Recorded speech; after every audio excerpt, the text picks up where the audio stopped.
Theory of relativity के हिसाब से एक ऑब्जेक्ट स्पेस में जितना फास्ट ट्रैवल करता है उसके लिए टाइम उतना ही स्लो हो जाता है। तो इस वीडियो में आप इस फिनोमेना का एक रियल एग्जांपल जानोगे और इस वीडियो में आप इस दुनिया का पहला 3D प्रिंटेड ब्रिज भी देखोगे। और ऑरेंज शब्द का इस्तेमाल पहले फ्रूट के लिए किया गया था या कलर, इसका भी आंसर आप इस वीडियो में जानोगे, इसलिए वीडियो को एंड तक जरूर देखना। तो चलिए शुरू करते हैं। फैक्ट नंबर 25, क्या आपको पता है कि चेस की गेम में जब दोनों प्लेयर्स एक एक मूव चल देते हैं तो उसके बाद 400 different combinations of moves possible होते हैं और सेकंड मूव के बाद 72,084 पॉसिबल मूव्स हो जाती है। और आप ये जानकर हैरान रह जाओगे कि थर्ड मूव के बाद ये पॉसिबिलिटी 9 मिलियन तक चली जाती है। मतलब थर्ड मूव के बाद 9 मिलियन डिफरेंट पॉसिबिलिटीज होती है डिफरेंट मूव्स चलने की। है ना अमेजिंग। फैक्ट नंबर 24, कुछ चाइनीज साइंटिस्ट ने जेलीफिश के डीएनए को फिश के डीएनए से मिला दिया था और उसका रिजल्ट आप इस इमेज में देख सकते हैं। ये कुछ ग्लोइंग फिशेस है, मतलब जेलीफिश और एक नॉर्मल फिश का डीएनए मिला देने से ये रिजल्ट आया था, जिसमें आप कुछ ग्लोइंग फिशेस देख सकते हैं। फैक्ट नंबर 23, इस फैक्ट में मैं आपको ये बताऊंगा कि कुछ स्पेस रिलेटेड चीजों को स्टडी करने के लिए कितने पैसे लगे थे। तो ब्लैक होल की पहली इमेज जब ली गई थी तो उसके लिए $60 मिलियन लगे थे और जब पहली बार ग्रेविटेशनल वेव्स को डिटेक्ट किया गया था तो उसके लिए $1.1 बिलियन लगे थे और हबल टेलीस्कोप को बनाने में उससे भी ज्यादा $1.5 बिलियन लगे थे। मतलब है ना शॉकिंग, स्पेस रिलेटेड चीजों को डिटेक्ट करने में और बनाने में ही कितना पैसा लगता है। फैक्ट नंबर 22, ये इमेज जो आप अपने सामने देख रहे हैं ये अब तक की हाईएस्ट रेजोल्यूशन इमेज है एटम्स की और ये इमेज एक इलेक्ट्रॉन टाइकोग्राफिक कंस्ट्रक्शन दिखाती है और ये इमेज 100 मिलियन टाइम जूम्ड इन है और इसलिए ये एटम्स की अब तक की हाईएस्ट रेजोल्यूशन इमेज है। फैक्ट नंबर 21, इस फैक्ट को जानकर आप हैरान रह जाओगे और निकोला टेस्ला ने एक बार ये कहा था कि ह्यूमन ब्रेन में जो अल्फा वेव्स होती है उसकी फ्रीक्वेंसी कुछ 6 to 8 हर्ट्ज के बराबर होती है और इस दुनिया में जितने भी बायोलॉजिकल सिस्टम है वो सभी इसी फ्रीक्वेंसी रेंज में ऑपरेट करते हैं और इसलिए अगर कोई भी इंसान इस फ्रीक्वेंसी को इलेक्ट्रॉनिकली कंट्रोल कर पाए तो वो पूरे ह्यूमन काइंड और पूरे दुनिया को मेंटली कंट्रोल कर सकता है ना शॉकिंग। अगर कोई इलेक्ट्रिकली 6 to 8 हर्ट्ज वाले रेजोनेटिंग सिस्टम को कंट्रोल कर पाएगा तो वो पूरे वर्ल्ड को कंट्रोल कर पाएगा। फैक्ट नंबर 20, क्या आपको पता है कि ह्यूमन कभी भी एक स्ट्रेट लाइन में नहीं चल सकते। अब आप ये सोच रहे होंगे कि ये कैसी बात है, ह्यूमंस तो स्ट्रेट लाइन में ही चलते हैं, लेकिन ह्यूमन स्ट्रेट लाइन में सिर्फ तभी चल पाते हैं जब उनके पास कोई रेफरेंस पॉइंट है। और अगर हम किसी भी ह्यूमन को ब्लाइंड फोल्ड कर दे, मतलब उसकी आंखें बंद कर दे, तो वो ग्रेजुअली एक सर्कल में ही वॉक कर पाएगा। मतलब अगर कोई भी बिना देखे चले तो वो सर्कल में ही वॉक कर पाएगा और ना ही एक स्ट्रेट लाइन में। फैक्ट नंबर 19, हमारे सोलर सिस्टम को मिल्की वे गैलेक्सी के सेंटर के अराउंड एक बार रिवॉल्व करने के लिए 250 मिलियन ईयर्स लगते हैं और अभी सोलर सिस्टम मिल्की वे गैलेक्सी के जिस पॉइंट पर है उसी पॉइंट पर जब सोलर सिस्टम लास्ट टाइम था तब अर्थ पर बस डायनासोर्स इवॉल्व ही हुए थे। इससे आप ये देख ही सकते हैं कि सोलर सिस्टम को मिल्की वे के अराउंड एक बार रिवॉल्व करने में कितना टाइम लगता है। फैक्ट नंबर 18, क्या आपको पता है कि कुछ जेट्स इतने फास्ट होते हैं कि वो साउंड बैरियर को ही तोड़ देते हैं। मतलब वो जेट साउंड की स्पीड से भी फास्ट ट्रैवल कर पाते हैं और इसलिए उसकी वजह से वो एक सोनिक बूम भी क्रिएट करते हैं। तो एक बार ये इमेज देखिए, ये फोटो तब ली गई थी जब एक नेवी फाइटर जेट ने साउंड बैरियर को तोड़ा था और कुछ ऐसा दिखता है जब एक जेट साउंड बैरियर को तोड़ता है ना अमेजिंग।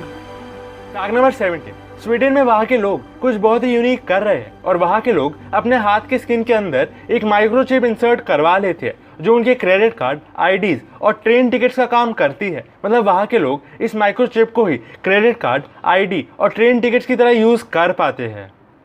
फैक्ट नंबर 16, साइंटिस्ट ने 3D स्कैनिंग से शार्क्स के स्पाइरल इंटेस्टाइन्स को रिवील किया है और आप ये जानकर हैरान रह जाओगे कि शार्क्स के स्पाइरल इंटेस्टाइन निकोला टेस्ला के 100 साल पहले बनाए हुए एक वॉल्व को रिजेंबल करता है। मतलब 100 साल पहले निकोला टेस्ला ने एक वॉल्व बनाया था जिसका स्ट्रक्चर शार्क्स की स्पाइरल इंटेस्टाइन से काफी रिजेंबल करता है। इससे आप ये देख ही सकते हैं कि साइंस और नेचर कितने क्लोजली रिलेटेड होते हैं। फैक्ट नंबर 15, अमेज़न रिवर इस दुनिया की सबसे बड़ी रिवर है, लेकिन क्या आपको ये पता है कि अमेज़न रिवर में इतना पानी है जितना पानी अगली 7 लार्जेस्ट रिवर्स में भी नहीं है। मतलब अमेज़न रिवर में उससे भी ज्यादा पानी है जितना पानी अगली 7 लार्जेस्ट रिवर्स के पानी को मिलाकर है। फैक्ट नंबर 14, कुछ एस्ट्रोनॉमर्स ने एक ऐसा व्हाइट ड्वार्फ स्टार डिस्कवर किया है जिसका साइज सिर्फ मून के बराबर है, लेकिन उस स्टार का मास सन से भी ज्यादा है और यही व्हाइट ड्वार्फ स्टार आज तक का सबसे छोटा लेकिन सबसे massive white dwarf star ever seen है।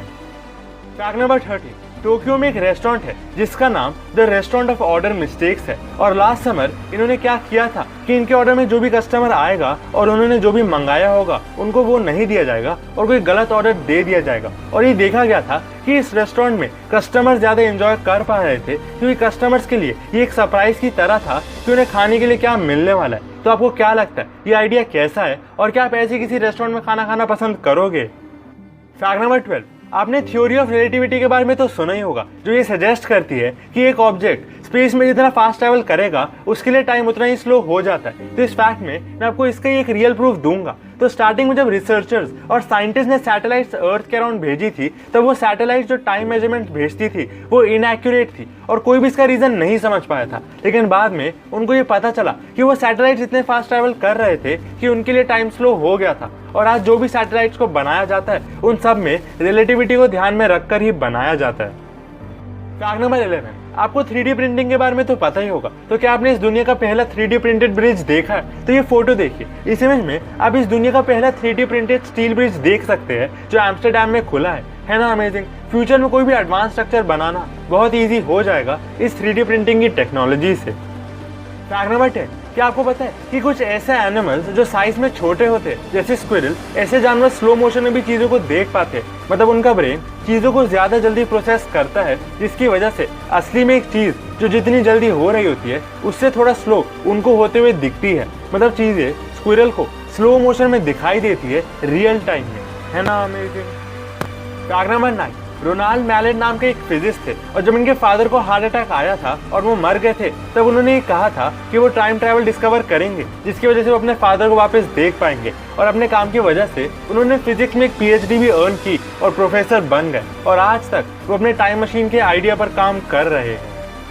फैक्ट नंबर 8, क्या आपको पता है कि आज तक चेस की लॉन्गेस्ट गेम कितनी देर तक चली थी एक ऑफिशियल टूर्नामेंट में? तो 1989 में एक चेस की गेम खेली गई थी जो पूरे 20 घंटे तक चली थी और वो गेम एंड में ड्रॉ हो गई थी। फैक्ट नंबर 7, क्या आपको पता है कि पहले के टाइम में पाइनएप्पल्स इतने एक्सपेंसिव हुआ करते थे कि लोग पाइनएप्पल्स को रेंट पर लेते थे अपनी पार्टीज में डेकोरेशन पीस के तौर पर। मतलब पहले पाइनएप्पल्स इतने एक्सपेंसिव हुआ करते थे कि उन्हें डेकोरेशन पीस की तरह यूज किया जाता था और लोग पाइनएप्पल्स को खरीद भी नहीं पाते थे बल्कि रेंट पर लेते थे।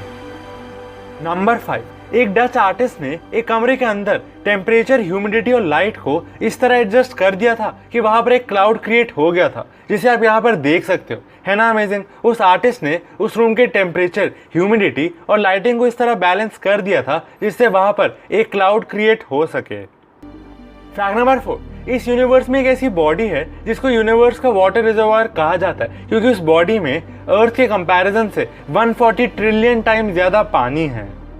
फैक्ट नंबर 3, एक बहुत ही अमेजिंग फिनोमेना होता है जिसका नाम सोलर ल्यूमिनेसेंस है और यहाँ पर अगर आप पानी के नीचे एक पर्टिकुलर फ्रीक्वेंसी की साउंड वेव क्रिएट करते हो तो वो एक बहुत ही हॉट बबल बनाता है और अगर आप उस बबल को कोलैप्स कर दोगे पानी के नीचे तो वो एक फ्लैश ऑफ लाइट क्रिएट करता है। और क्या आपको पता है कि कुछ एक्वेटिक एनिमल्स भी अंडर वाटर इसी प्रोसेस की हेल्प से लाइट क्रिएट करते हैं। फैक्ट नंबर 2, अगर मैं आपसे पूछूं कि कैरेट्स कौन से कलर की होती है तो आप क्या बोलोगे? तो आप रेड ही बोलोगे। लेकिन क्या आपको पता है कि पहले कैरेट्स पर्पल कलर के होते थे लेकिन 17वीं सेंचुरी में कुछ डच कल्टीवेटर्स ने पहली बार ऑरेंज कलर के कैरेट्स उगाए थे पर्पल कैरेट्स को म्यूटेट करके। और उस टाइम पर येलो और व्हाइट कलर के भी कैरेट्स होते थे और उनके टेस्ट आजकल के मॉडर्न कैरेट से बिल्कुल अलग होते थे। फैक्ट नंबर 1, क्या आपने कभी सोचा है कि ऑरेंज इस वर्ड को पहले फ्रूट के लिए यूज किया गया था या कलर? तो ज्यादा लोगों को यही लगता है कि ये पहले कलर के लिए यूज किया गया था लेकिन ऐसा नहीं है और सबसे पहले ऑरेंज वर्ड को